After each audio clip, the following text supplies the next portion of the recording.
le 6 octobre 2015, une vidéo particulière intitulée Allah et Muhammad sallallahu alayhi wa sallam dans mes rêves est apparue sur mon fil d'actualité YouTube. Au premier regard, j'ai trouvé le titre très étrange avant que je ne découvre en cliquant sur la vidéo que celle-ci s'agissait en fait d'un individu du Pakistan nommé Mohamed Qasim, fils de Abdul Karim, qui prétendait parler avec Allah et le prophète Muhammad sallallahu alayhi wa sallam dans ses rêves. La vidéo était très mal éditée, sur un fond vert et un texte déroulant du style Star Wars. Dans cette vidéo, Qasim racontait les rêves dans lesquels il a parlé avec Allah et le prophète Muhammad sallallahu alayhi wa sallam de derrière un voile. En voyant cela, j'ai immédiatement rejeté le message de Qasim et fermé la vidéo. Cependant, un an plus tard, ma curiosité a été attisée par l'obstination de Qasim.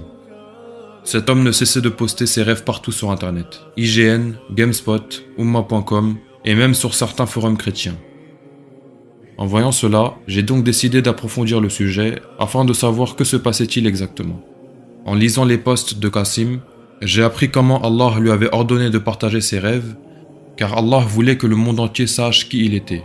Dans ses posts, il parlait également à propos de la Troisième Guerre mondiale, le Dajjal, Isa alayhi salam, Ya'juj et Ma'juj et tous les autres événements liés à la fin des temps. Et il a même raconté la façon dont il sera nommé chef du Pakistan, et qu'il éliminera les ténèbres de ce monde, et qu'il rétablira le véritable islam au sein de la communauté musulmane. Et c'est là que ça a cliqué dans mon esprit.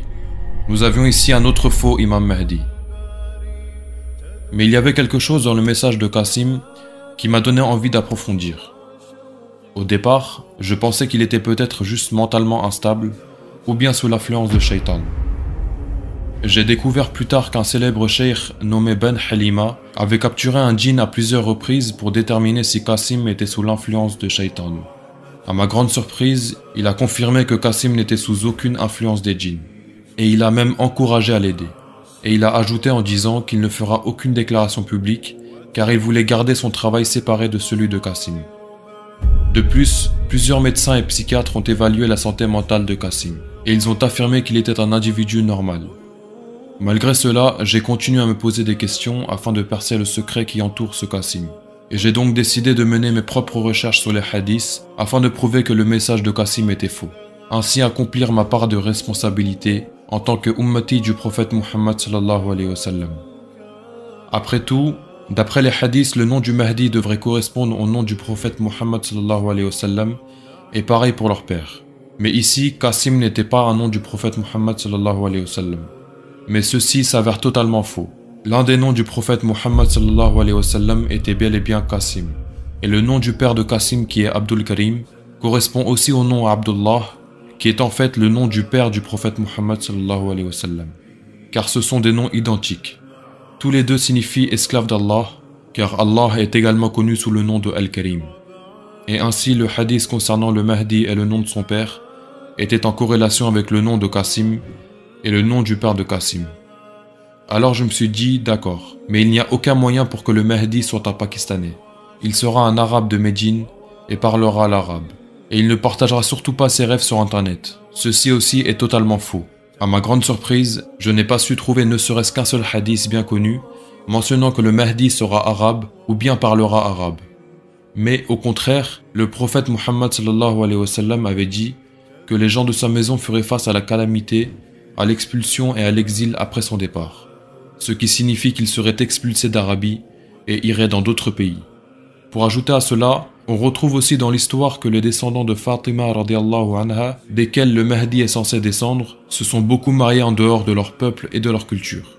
Cela signifie que le Mahdi ne sera pas nécessairement un arabe. Par exemple, Hussein ibn Ali radiallahu anhu a épousé Shahr Bano, une princesse persane. De même, Moussa bin Jafar al-Sadiq a épousé Hamida d'Al-Andalus d'Espagne qui était d'origine berbère. De nos jours, de nombreux sayyids ou descendants du prophète Muhammad sallallahu alayhi wa sallam existent aux quatre coins du monde. Un autre hadith fait référence au Mahdi comme un homme descendant de Hussein radiallahu anhu qui surgirait de l'Est. Ibn Kathir a également mentionné dans son tafsir que lorsque le dernier jour approchera, Al-Mahdi apparaîtra en Orient, il sera soutenu par les gens de l'Orient et ils le nommeront leur sultan. Leurs étendards seront noirs, car la couleur du drapeau du prophète Muhammad sallallahu alayhi wa sallam était également noire. Et dans un autre hadith, il est mentionné que des gens venant de l'Est ouvriront la voie au Mahdi, c'est-à-dire à son règne. Lors de mes recherches, j'ai aussi découvert que l'histoire du Mahdi et comment il devient calife est souvent comparée à celle de Omar Abdulaziz. Les savants ont mentionné que Omar Abdulaziz était initialement gouverneur de Médine, puis nommé calife par décision unanime du conseil Majlis al-Shura. Omar a été reconnu par le peuple pour son travail de gouverneur, et plus tard a été contraint d'accepter le serment d'allégeance en tant que calife. De même, le Mahdi sera initialement nommé sultan ou bien chef de son pays par une des nations de l'Est, puis il sera nommé calife du monde musulman par force. Et c'est là que ça devient intéressant. Je suis tombé sur une révélation étonnante dans les rêves de Qasim. Il sera nommé chef du Pakistan par le peuple pakistanais lui-même, avant d'être appelé à Médine et de fuir à la Mecque en raison d'un incident. Il m'a semblé étrange que ce détail n'a jamais été mentionné par les savants modernes, alors qu'il a bien été notifié par les anciens érudits. Pour être honnête, cela a du sens. Si le Mahdi doit se présenter un jour à la Mecque, comment les gens sauraient-ils qu'il est le Mahdi? Je veux dire par là, quelle action cette personne aura-t-elle accomplie pour que les gens affirment que cet homme est bien le Mahdi? Il est donc logique que le Mahdi aura accompli des actes par lesquels les gens le reconnaîtront. Maintenant, la croyance que le Mahdi sera un arabe est communément partagée par de nombreux musulmans. Cette croyance est souvent soutenue par le hadith du prophète Muhammad sallallahu alayhi wa sallam, dans lequel il a dit qu'un homme du peuple de Médine fuira à la Mecque depuis Médine et sera reconnu comme étant le Mahdi. Cependant, après une analyse plus approfondie de ce hadith, il devient évident qu'être du peuple de Médine ne signifie pas nécessairement que le Mahdi sera un arabe. À l'ère moderne, de nombreuses personnes ont migré dans d'autres pays pour diverses raisons, telles que le travail ou une meilleure vie.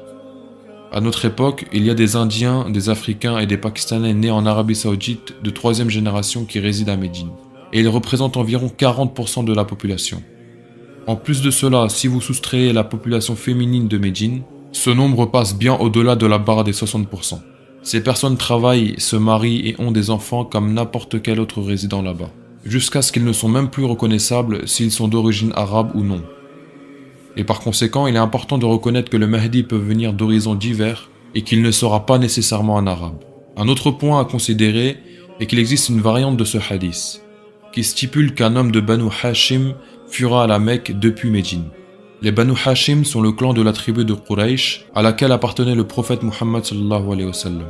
À l'ère moderne, ces Banu Hashim se sont répandus dans le monde entier, comme en Afrique du Nord, le roi Mohamed IV, en Turquie, Abu Bakr Effendi, et même jusqu'en Asie du Sud-Est, Bafaki Tangal. Eux tous font effectivement partie des Banu Hashim. Il est important de noter que les descendants du prophète Muhammad sallallahu alayhi wa sallam sont connus sous le nom de Sayyad, et qu'ils ont fait face à l'expulsion et à l'exil après sa mort. Comme mentionné par le prophète Muhammad sallallahu alayhi wa sallam lorsqu'il a dit « Les gens de ma maison feront face à la calamité, à l'expulsion et à l'exil après que je parte, jusqu'à ce qu'un groupe de gens viennent de l'Est avec des bannières noires. Ils demanderont quelque chose de bien mais ne le recevront pas. Ensuite ils se battront et seront victorieux. Puis ils recevront ce qu'ils voulaient, mais ils ne l'accepteront pas et donneront le commandement à un homme de ma famille. Par conséquent, l'individu qui fuira de Médine à la Mecque ne sera peut-être pas un arabe, mais il sera obligatoirement une personne des Banu Hashim. Ces personnes qui sont d'origine et d'ethnies diverses, et qui peuvent retracer leur lignée jusqu'au prophète Muhammad sallallahu alayhi wa sallam. Et dans un autre hadith, il a été mentionné que le Mahdi sera de la lignée de Fatima radiyallahu anha.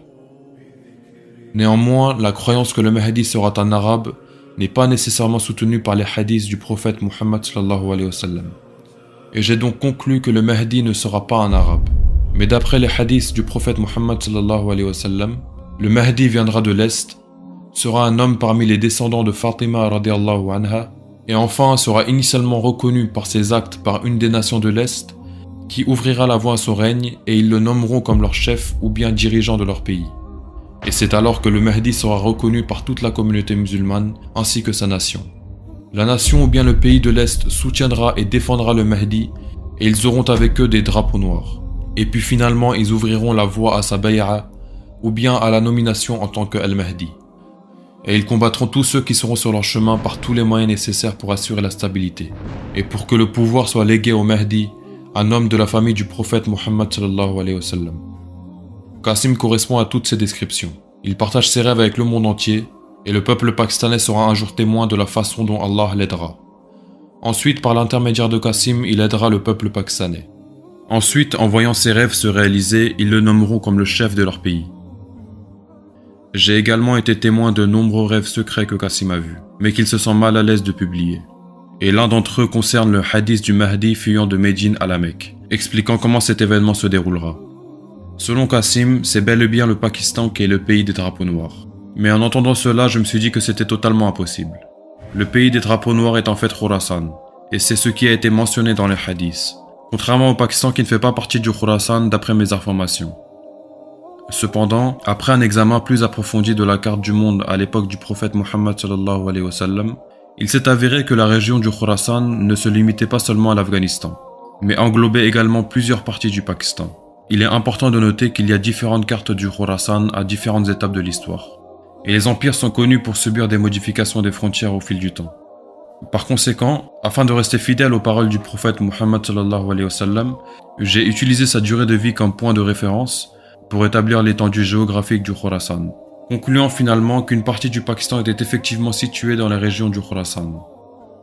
Je me demandais pourquoi Qasim se sentait obligé de partager ses rêves. Alors je l'ai contacté, et il m'a dit qu'il a été commandé par Allah, et Allah lui avait dit « Qasim, je veux que tout le monde sache qui tu es ».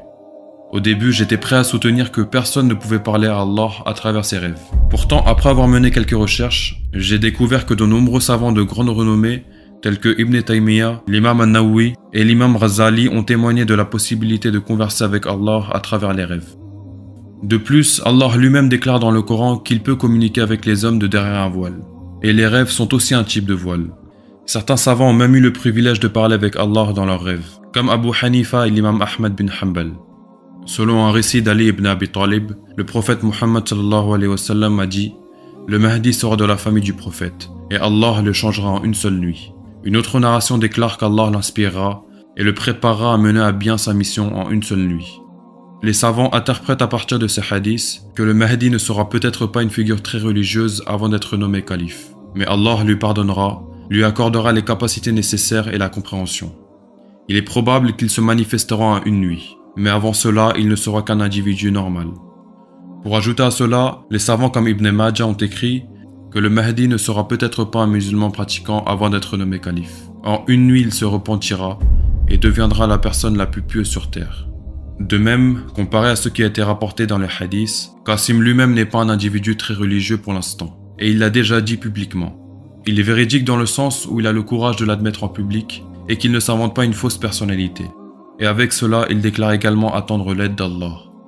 Ensuite, j'ai jugé nécessaire d'examiner à quoi ressemblait Qasim. Il existe de nombreux hadiths non authentiques sur le Mahdi, donc j'ai décidé de n'utiliser que les hadiths authentiques pour les comparer avec Qasim. Le prophète Muhammad sallallahu alayhi wa sallam a dit que le Mahdi sera de ma descendance, aura un front large et un nez proéminent. Qasim correspond parfaitement à cette description. Au début, j'avais cru que le Mahdi émergerait à l'âge de 40 ans, mais je me suis trompé. Il est important de vous expliquer que l'émergence et la nomination du Mahdi sont deux choses différentes. Qatada a rapporté que Abdullah ibn Harith a dit « Le Mahdi apparaîtra quand il aura 40 ans, ressemblant à un homme parmi les enfants d'Israël. » Lorsque Qasim avait publié sa première vidéo sur YouTube, alors son âge était également entre 39 et 40 ans. Et c'est à ce moment-là qu'il a commencé sa mission de partager ses rêves, réalisant ainsi la prophétie de l'émergence du Mahdi à l'âge de 40 ans. Concernant l'âge auquel le Mahdi sera nommé calife, un tabi'in qui se nommait Soumaït a déclaré « Son nom, c'est-à-dire le nom du Mahdi sera le même que le nom du prophète Muhammad sallallahu alayhi wa sallam. Il sera âgé de 51 ou 52 ans et régnera sur l'humanité pendant 7 ans. Une autre narration rapporte 8 ans. Tout a commencé à avoir du sens pour moi.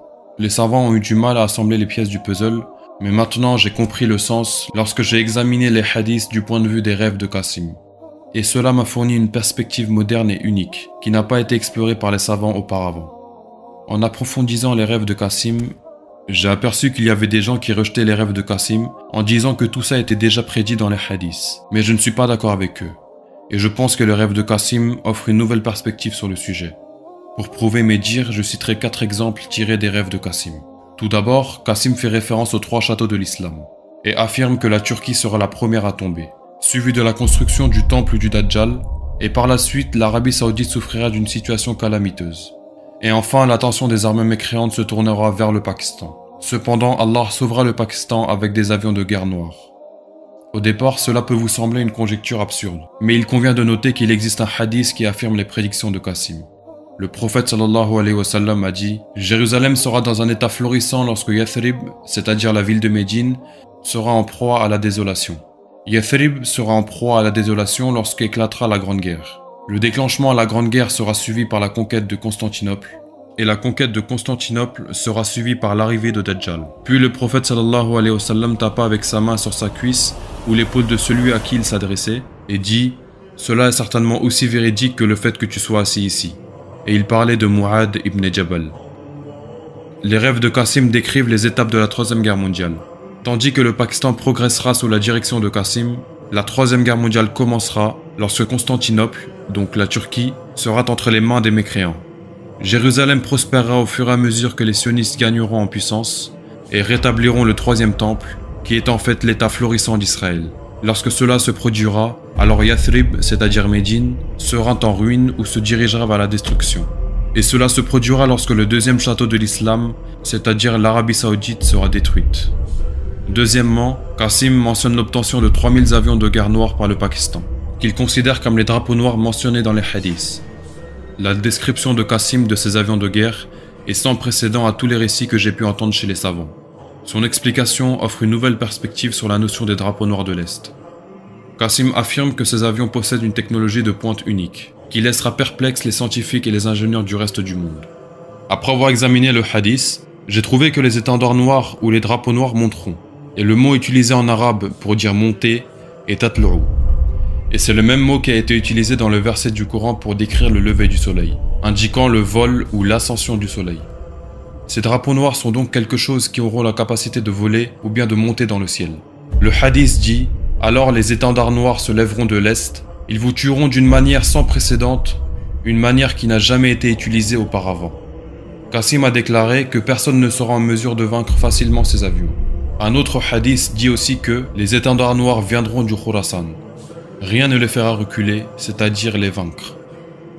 Qasim dit que le Pakistan combattra à la fois les superpuissances américaines et russes et les vaincra par une victoire sans précédente.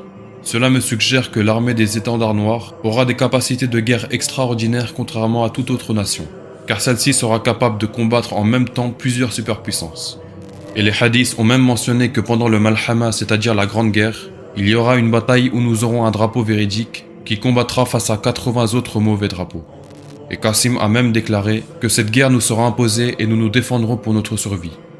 Ensuite, nous les vaincrons et nos ennemis seront responsables de leur propre mort, car nous aurons cherché à éviter cette guerre à tout prix. Le hadith se lit comme tel. Alors, les étendards noirs se lèveront de l'Est. Ils vous tueront d'une manière sans précédente, une manière qui n'a jamais été vue auparavant. Je veux que vous réfléchissiez à ce hadith quelques instants. Dans l'histoire de l'humanité, nous avons combattu avec des épées, des boucliers, des chevaux et même des arcs et des flèches. Donc si le hadith dit qu'ils vous tueront d'une manière qui n'a jamais été utilisée auparavant, ce sera très probablement une technologie de guerre très avancée. Mais Allah est plus savant. Qasim dit que les musulmans utiliseront les avions noirs et récupéreront leur territoire perdu. Ceci est un indicateur de la supériorité des avions noirs sur les autres machines de guerre. Donc rien ne pourra les repousser. Je veux que vous réfléchissiez aussi à ce détail. Si l'armée des étendards noirs utiliseront des drapeaux pour combattre au sol, à notre époque, ils seraient facilement repérés et éliminés par les armées de l'ennemi qui survoleront le ciel. Il suffit de regarder le résultat de la guerre arménienne et comment l'Azerbaïdjan a renversé le cours de la guerre avec l'utilisation des drones. Le hadith dit « Il sortira du Khorasan des drapeaux noirs que rien ne repoussera jusqu'à ce qu'ils soient installés à Jérusalem. » Pour résumer, les drapeaux noirs vont monter dans le ciel, c'est-à-dire survoler le ciel. Ils attaqueront d'une manière sans précédent, différente de tout ce qui a été fait auparavant. Ils auront une puissance de frappe extraordinaire. Ils auront une défense impénétrable que personne ne pourra percer. Ce qui indique que ce ne sont certainement pas des hommes à cheval portant des drapeaux noirs. Et ils atteindront Jérusalem en éradiquant toute armée qui se dressera sur leur chemin. Donc, les drapeaux noirs de l'Est sont en fait des avions de guerre noirs. Et je veux dire que cela a du sens. Parce que si Qasim établit un gouvernement islamique au Pakistan, il devra être en mesure de le défendre car c'est un critère d'établissement d'un califat. Comme l'imam An-Nawawi explique que le calife doit être en mesure de protéger les musulmans de tout danger, car il est un bouclier pour les croyants qui doivent être protégés de tout mal sous sa direction. Pour résumer, les avions noirs vont émerger de l'Est et Qasim sera au commandement de ces avions noirs. Ces avions noirs sont l'interprétation logique des drapeaux noirs cités dans les hadiths. Qasim a même déclaré qu'il y aura plus de 100 000 effectifs de l'armée qui l'attaqueront, mais ces armées ne pourront pas prendre l'avantage grâce à la défense imbattable des avions noirs. Les avions noirs seront une arme tellement puissante qu'elles seront prêtes à détruire n'importe quel ennemi avec sang-froid, que ce soit au sol ou bien dans les airs. Numéro 3. Le Mahdi aura des signes et des bonnes nouvelles propres à lui. Réfléchissez-y un instant. Disons que le Mahdi apparaît dans notre vie et à notre époque. Va-t-il simplement se présenter à la Mecque et les musulmans seront contraints de croire qu'il est le Mahdi? Si demain je venais sur les chaînes de télévision et que je disais que je suis le Mahdi, comment pourrez-vous affirmer que j'ai tort? Je veux dire par là que nous ne pouvons même pas nous mettre d'accord sur la longueur de nos barbes et encore moins sur nos sectes. Alors comment pouvons-nous espérer à ce que toute la communauté musulmane accepte qu'un individu soit le Mahdi? Je suis donc arrivé à la conclusion que les signes spirituels que détiendra le Mahdi sont un aspect crucial pour prouver son émergence au sein de la communauté musulmane, car ils contribueront à obtenir le consensus des musulmans pour l'accepter en tant que Mahdi et à établir le dernier califat. Si Al-Mahdi signifie le guider, comment Allah le guide-t-il? Et comment Allah le rectifiera en une seule nuit? Toutes ces questions se posent. Pourquoi personne n'a jamais posé ces questions aux savants? Et pourquoi les savants n'ont-ils jamais discuté à ce sujet? Alors j'ai fait mes recherches et j'ai trouvé ma réponse. Comme indiqué dans le hadith, d'après Anas ibn Malik, le prophète sallallahu alayhi wa sallam a dit: certes, le message et la prophétie se sont coupés. Il n'y a pas de messager ni de prophète après moi. Ces paroles ont été difficiles pour les gens, alors le prophète sallallahu alayhi wa sallam a dit: mais il reste les bonnes annonces. Ils ont dit: ô messager d'Allah, quelles sont les bonnes annonces? Le prophète sallallahu alayhi wa sallam a dit: le rêve du croyant qui est une partie de la prophétie. Ainsi, le Mahdi, qui signifie littéralement le guider, posséderait cette partie de la prophétie. Car Allah peut communiquer avec l'homme à travers un rêve.